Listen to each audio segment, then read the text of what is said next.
An increasing number of people are lately complaining about governments and central banks and their absolute power over the financial system and our lives.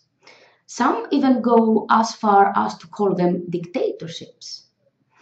It is those people who, in the established media, are branded as conspiracy theorists.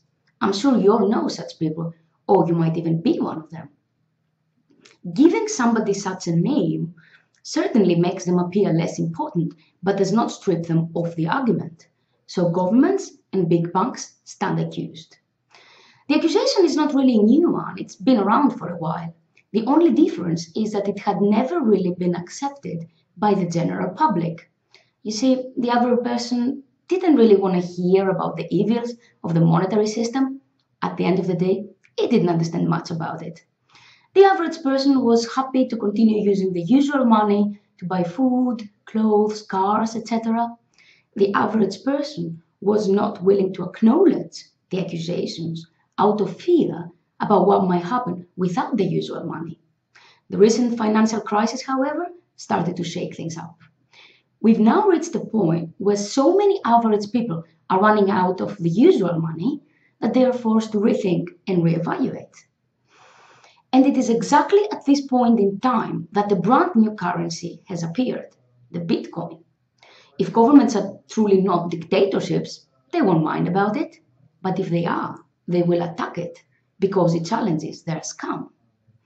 In other words, the Bitcoin is a test for the powers to be, and it will reveal their true nature.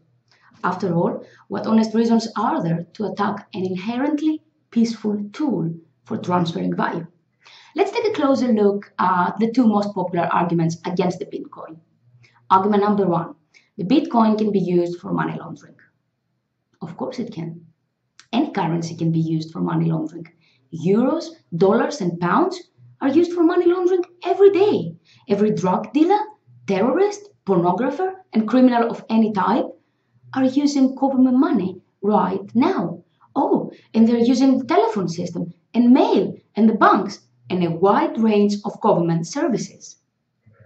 Currencies are neutral, and they are valuable exactly because they can be used in exchange for anything else. That's why we use them. So the argument that government money is good and Bitcoin is bad is rather weak. Argument number two, the Bitcoin can destabilize the current system. Well, nobody is really forced into using the Bitcoin. If you don't think it is a good idea, then just don't use it. Wait a minute, what system are we talking about here? Is it the one that is falling apart already? The insane levels of government debt, hundreds of trillions in derivatives, innocent people being forced into bailing out failed banks? The truth is, the current system is facing massive problems, and none of them are to be blamed on the Bitcoin. So argument number two fails as well. In the end, they say we judge ourselves. The Bitcoin has put governments and big banks in the position of judging themselves. It will be interesting to watch.